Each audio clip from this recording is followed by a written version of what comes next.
Ini materinya tentang Advanced Data Modeling. Record.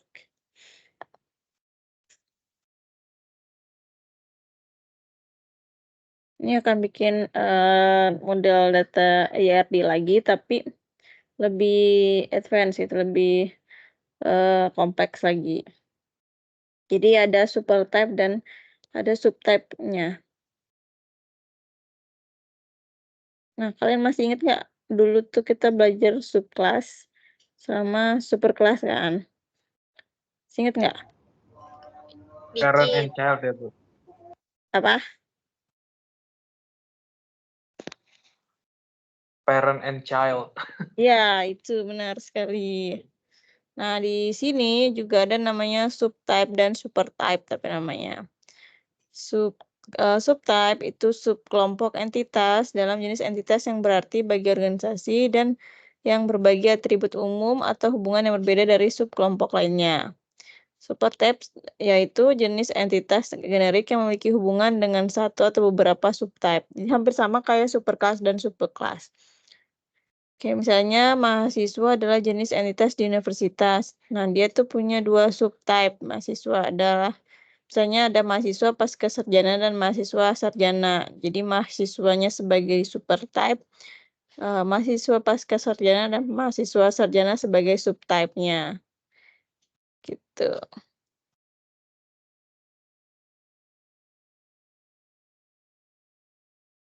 Nah, ada pakai simbol kalau di database ini, basis data, kita pakai simbol berbentuk U.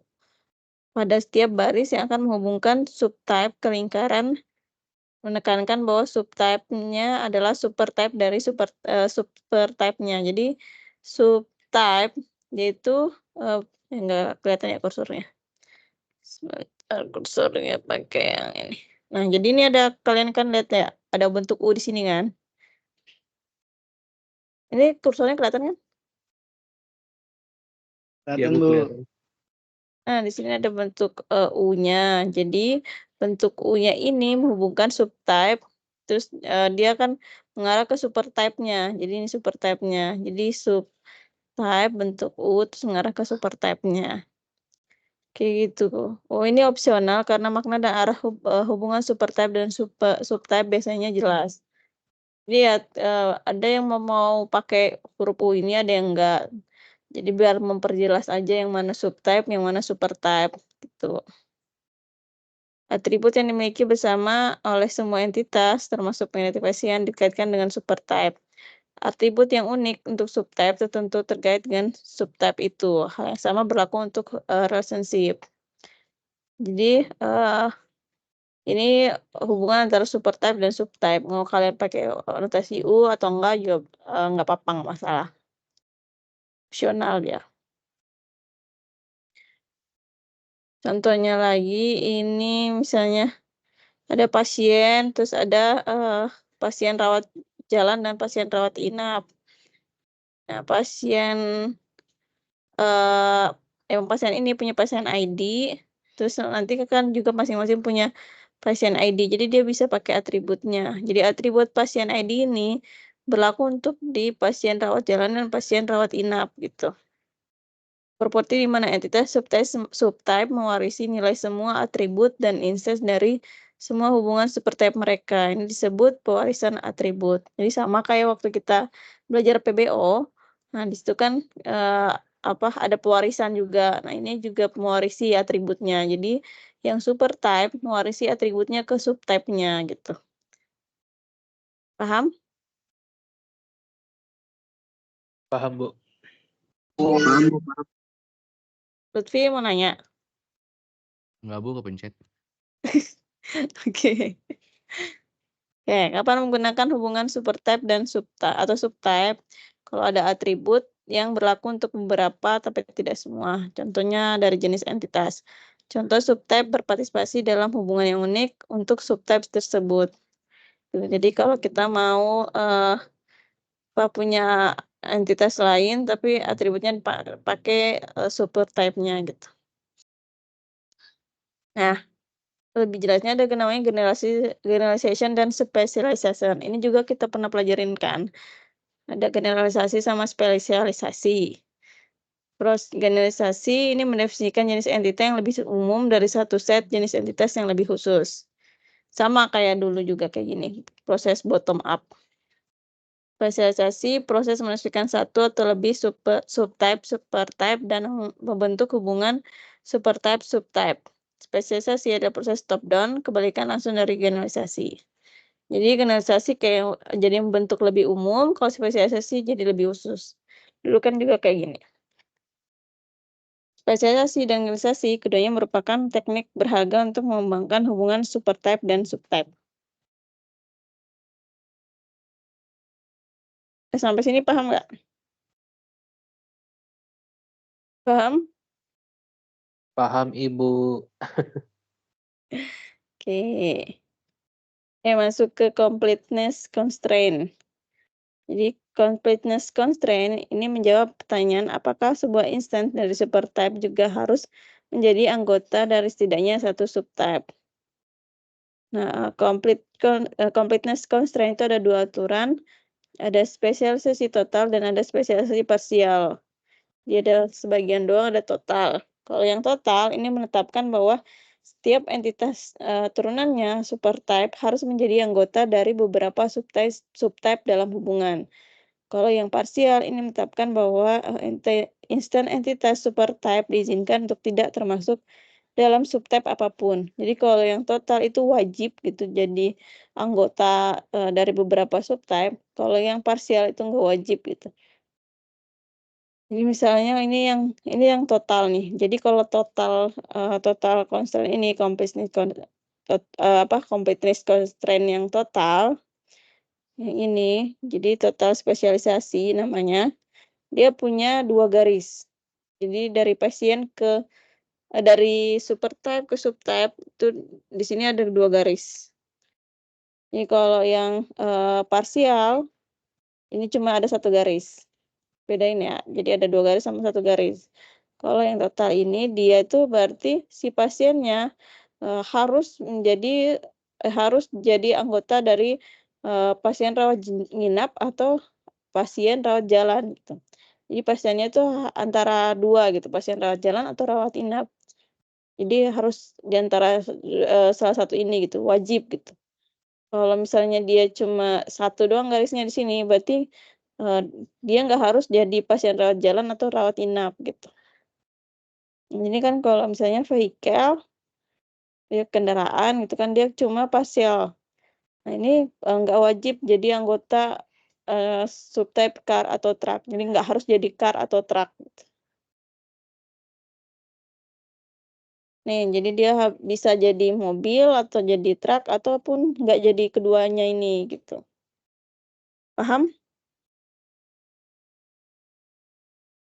Paham, Bu. Dia mau bertanya?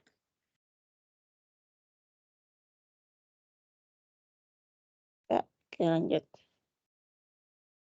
Nah, ada lagi namanya disjointness constraint. Jadi dia membahas apakah sebuah instance supertype dapat secara bersamaan menjadi anggota dari 2 atau lebih subtype. Disjointness constraint ini punya 2 rule, ada disjointness rule dan ada overlap rule. Jadi disjoint rule ini ditandai dengan simbol D. Ini menentukan bahwa jika instance entitas atau supertype adalah anggota dari subtype, ia tidak dapat secara bersamaan menjadi anggota subtype lainnya. Kalau overlap rule ini berarti instance entitas dapat secara bersamaan menjadi anggota dari 2 atau lebih subtype.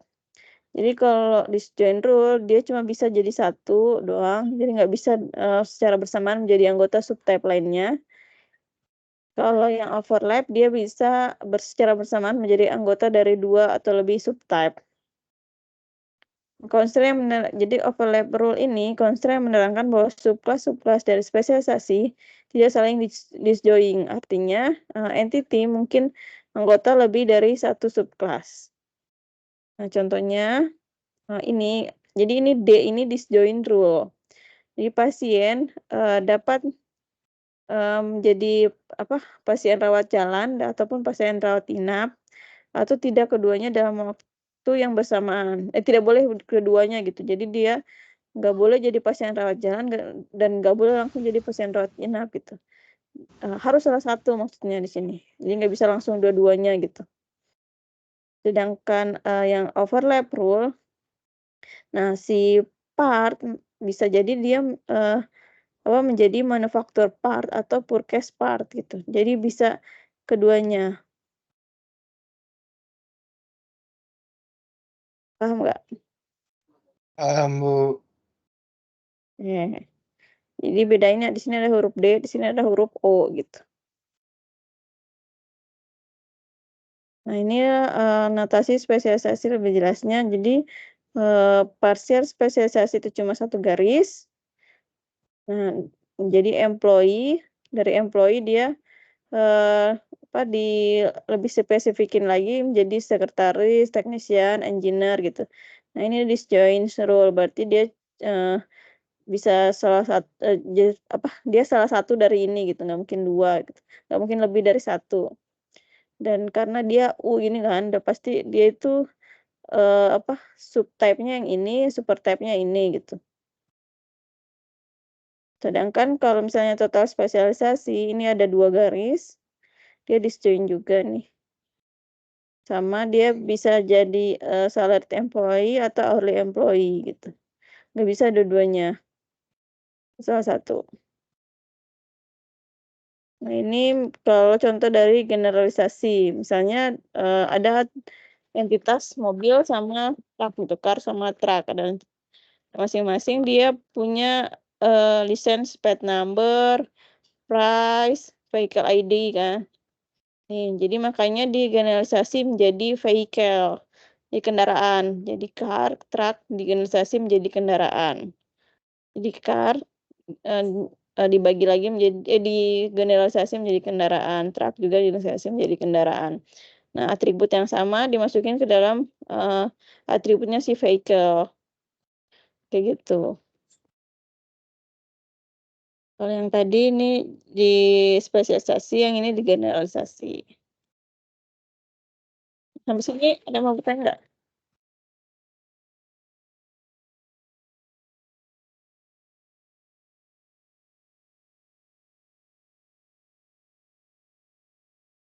Ada yang mau bertanya? Enggak, Bu. Paham, Bu.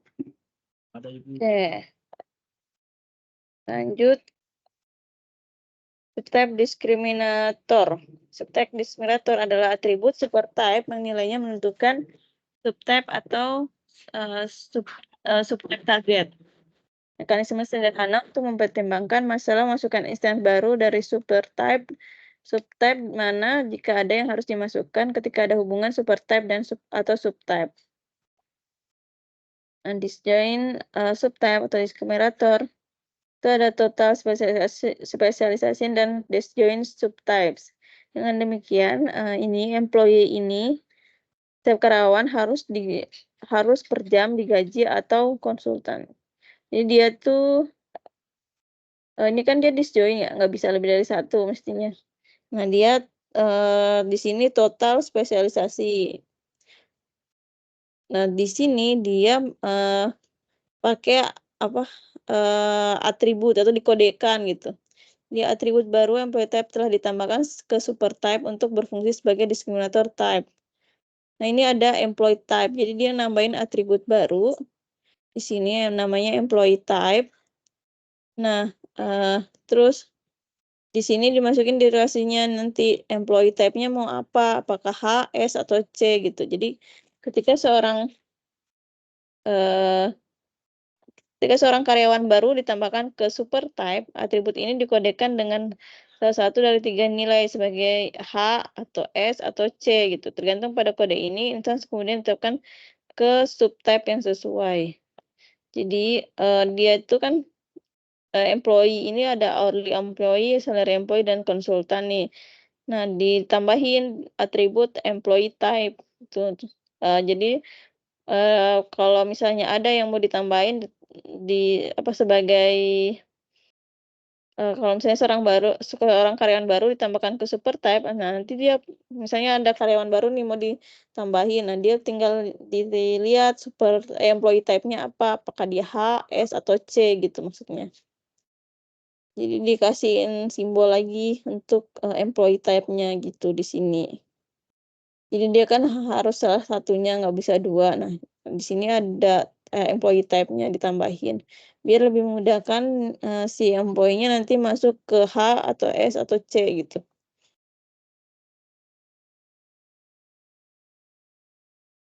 Terus ini ada overlapping subtype diskriminator.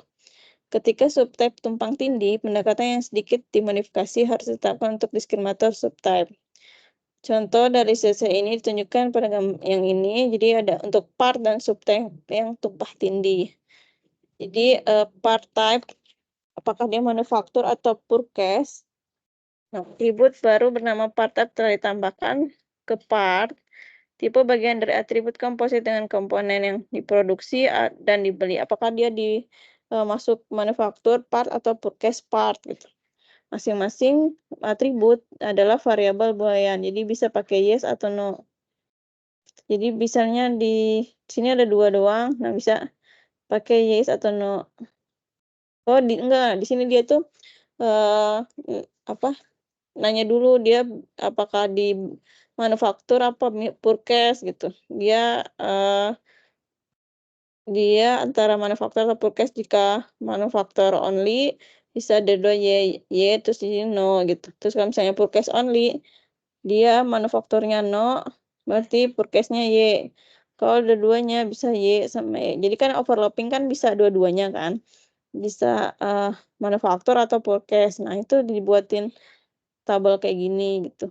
Jadi dia apakah manufaktur atau purchase gitu. Ini buatin, tabel kayak gini. Itu karena, dia bisa dua-duanya.